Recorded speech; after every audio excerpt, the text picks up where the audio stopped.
தஞ்சையில் உள்ள திரையரங்கில் நடிகை ராதிகா நடித்த தாய்க்கிழவி திரைப்படம் ஓடிக்கொண்டிருக்கிறது.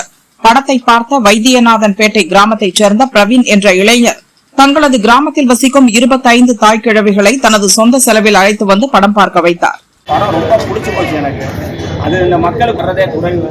அதனால இதை மக்களுக்கிட்ட கொண்டு போகணுன்ற கடமையை நம்ம எடுத்துக்கணும்னு சொல்லிட்டு ஒரு போன் பண்ண மக்கள் எல்லாம் சரின்னு சொன்னாங்க. நீ வேலையெல்லாம் விட்டுட்டு வந்திருக்காங்க எனக்காக.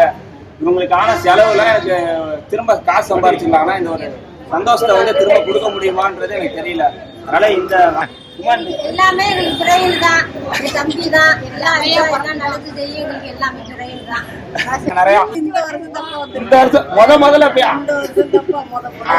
கல்யாணம் பண்ணி விட்டதுல இருந்து நான் அண்ணாவுக்கு படத்தை வந்து எல்லாரும் கூட பார்த்துட்டு நான் வரவும் இல்லை. வேற அழைச்சிட்டு பாக்குறேன்.